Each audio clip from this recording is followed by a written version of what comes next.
claims things are. I've had legal advice. Okay, I've been told. I know what I've been told. In fact, I'm looking at a message from you from a message board dated March 4th of 07, where it states, "I didn't show up last Wednesday because I was instructed otherwise. The court that ruled on that matter will be very happy to hear the other side of what was actually alleged to be owed versus what was factually sued." And that you are going to be... courts don't get much of a pat on the back often, but they do have a recourse for misjudged cases. And Scott's case will be overturned by a higher court, and a show cause order supporting fraud to the court will be pressed. Right. So basically, you advised them on that day that the reason why you didn't go to court was because your lawyer instructed you not to go. No, basically the reason I didn't go to court in small claims in Florida was because I wasn't going to spend the money to get on a plane to fly down there and chase him around through small court's case with nothing to show that he even did the work that he did, that he claims that he did. But that's not what you stated here, though. Well, that may not be, but you have to go by how things have changed and not transgressed, but how they've moved forward since then. Are you in the process of getting it overturned? No. Okay. No. The judgment stands as it stands. Okay. So the ball's in his court. It has always been in his court. Okay. So he's free to do whatever he thinks he has to do. Okay. Let me ask you real quick about the Rick Olney situation. Somebody brought that up to my attention. No, it's Rick Olney. Oh, Rick Olney. Yeah, that's the character from Star Wars. Yeah, I heard about that. See, now you're in a different realm of... Well, to be honest, there's a lot of information coming at us over the last 2 weeks that we're still trying to process. So I'm still trying to make sense out of all of it. It's a cornucopia of just information that. So, but to basically sum it up, as I understand it, or as it's been explained to me, you did a favor for Lucasfilms a couple of years ago by sending them a bunch of comic books for one of their charitable events. It also dates back prior to that, where a friend of mine who was dying of brain cancer, his first name was Steve, his family, he had always been an action figure collector. He was a big fan of Star Wars when it first came out. Okay. When the first three, which was actually trilogy. Which was originally 4, 5, and 6. Yeah. The good one. No. The original trilogy, the good ones. When they came out, and he just wanted to go see that movie. Okay. Episode 1 when it came out. Okay. Sounds vaguely like the plot of Fanboys to me, but yeah. Well, with the help of his oldest daughter and his wife, who are both nurses here in the area at hospital, and myself, the four of us went to see the film. And after that, I sat down and I wrote a letter to Lucas. I don't think it was addressed to Lucasfilms. As you know, probably, Lucas has a bunch of different divisions that handle different aspects of his own creativity and what he puts in motion. So right. So I don't remember the exact department that I contacted or the individuals. I probably still have it on file at home. But the point here was that I made them aware of that story. Oh. And this is nothing new. I've done this before. It's part of what we did with Andrea Main. And I brought this letter. Yeah, I brought that letter from Andrea. Yep. Because from Rick Olney, care of Orca, postmarked 95. Right. Yep. And this letter substantiates the fact that Andrea Main, prior to any types of opportunities that she had opinions about comics, and specifically females, and how they were drawn and characterized. How they were portrayed. Right. Exactly. Yeah. And, that all spins off of the remark of last week about, 2 words, Scarlett Johansson. Well, the first thing in these people's minds is, oh, that guy's a lech. Oh, he's talking about, she's a doll. No. This woman did all her own stunts in the movie. Okay? That's public knowledge. Mm-hmm. To me, that makes her spectacular in herself, that she handled all that stunt work. Okay? But getting back to Andrea was 13 when she joined Orca. And after a few columns in our newsletter and me contacting Wizard and sending copies of Fresh, with her article in it out throughout the industry. Not where it got on some big message board. I mean, message boards weren't even around then. I mean, it was not on the level that they are today. Yeah. And, you know, so you got editors and writers and, you know, different people in different levels picking up this little newsletter and reading it, and they're reading what she has to say. And, of course, a lot of them agreed with her, because the next thing to come was she got to interview Jeff Smith for Wizard's Bone 13 and a half. Oh, that's sweet. Yeah, it was. And I'm sure it was a thrill to her, you know, because she was a Bone fan at the time.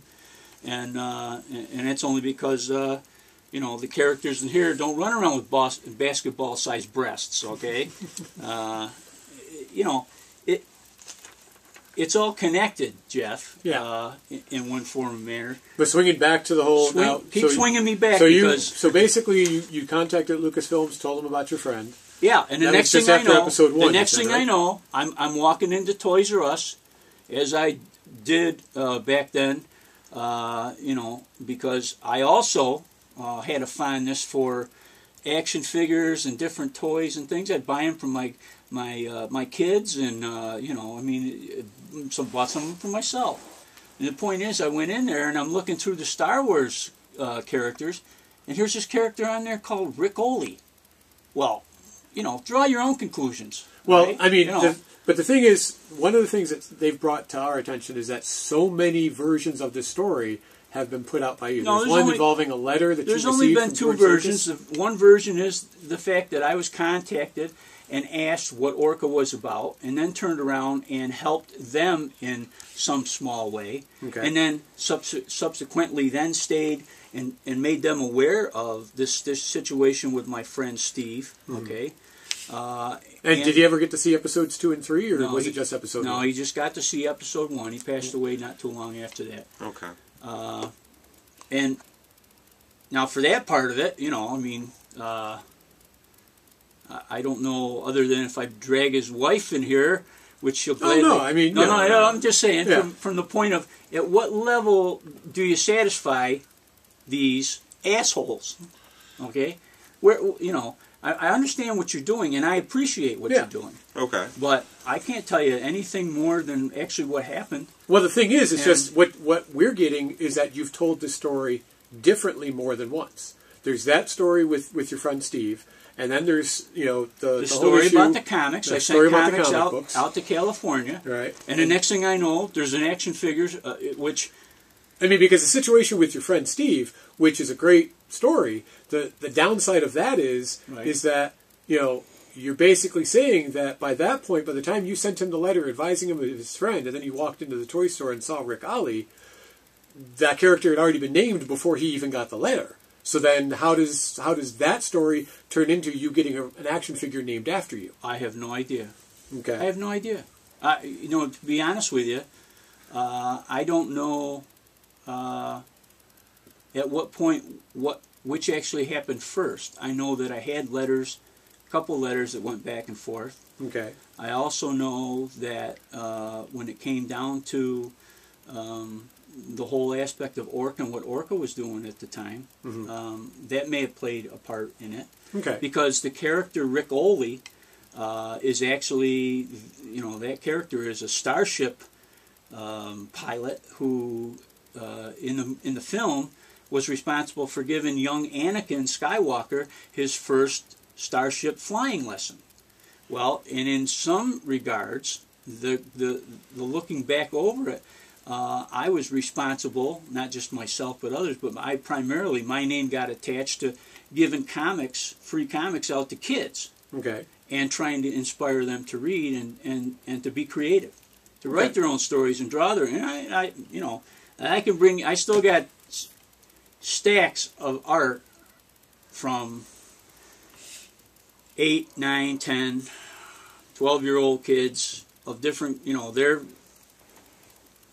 versions of Spider-Man versus, and I didn't bring any of the press clippings. We've had some of that covered by the Utica Observer-Dispatch. The club's been covered by the Dispatch, and again, I don't know if you're ever going to find the line when it comes down to me being able to prove beyond a shadow of a doubt some of these things. Well, one of the things that they sent us was that you had advised them once in a blog that you actually received a letter from George Lucas saying, I think you'll be very pleased next year when you go to the movie and see episode 1 when it comes out. Yeah. So yes or no? Did that actually happen? If that's out there, then that is what was said. That's what I said, and I stand by it. And when people have basically called on you to prove who are these people, other than the people that regularly call on me to try and disparage and, But when these people have called on you to actually provide proof, essentially their side of it was that you're saying, well, unless you hear otherwise from George Lucas, this story is true. Yeah, exactly. Okay. So, okay. I mean, you think this isn't the first time this has ever happened. There's been a lot of people that have had characters named for them. Exactly. Why are they any different than me? Exactly. Or is it just a strange coincidence? I'll leave that up to whoever out there wants to draw their own conclusion. Okay. I mean, I put this, the story out there as to how it happened, and they're welcome to believe it, not believe it, whatever. Okay. I would encourage them to write their own letters. I would encourage them to get involved and be creative and think on different levels like that. Okay. So, for sure, there's nobody, unless you, here's the challenge. The real challenge is if there's somebody out there that thinks that this story isn't true, and they've had substantiation from Lucas Enterprises or some of the other departments, divisions that they have in regards to the film and the creativity and the characters, let those people come forth. Let them identify themselves, and let's get away from having people, that use screen names, put their real name out there, and then if they want to take me to task, hey, go for it. Okay. If it's all about going under the header that this is some big elaborate story or lie, whatever. Yeah, exactly. Whatever. Okay. I mean, okay. That sounds reasonable. I want to get back to the whole small claims thing. Oh, absolutely. Let's go back to small claims. Because without identifying the attorney involved, obviously. Well, that's the thing. You say that the attorney advised you not to go. Well, no, the attorney didn't advise me not to go. Okay. The attorney advised me that the ball is in their court, and what they choose to do with it remains to be seen. Now, if I wanted to take them to court for breaking their contract and so forth, I could do that. Okay. Now, have you decided to do that, or? Well, here's the thing. There's a lot of, in that mixture, talking specifically now about Tales of the Spooky and how that all shaped up. If I were to go after the people that I think were detrimental to the accomplishment of those stories and that book, then I would probably have to include the other people that I think got strung along. And, they would all be involved. Okay. Now, the cost there, to me, would be phenomenal. Okay? Now, I'm not a man without means. The point is, where do I want to spend my money? Exactly. How do I want to spend my money? Exactly. And it isn't chasing idiots on the internet that go by the name of, Artful Angie or whoever these people are. Okay. And that's actually one of the people I want to talk about because I've been getting this is a local person, supposedly.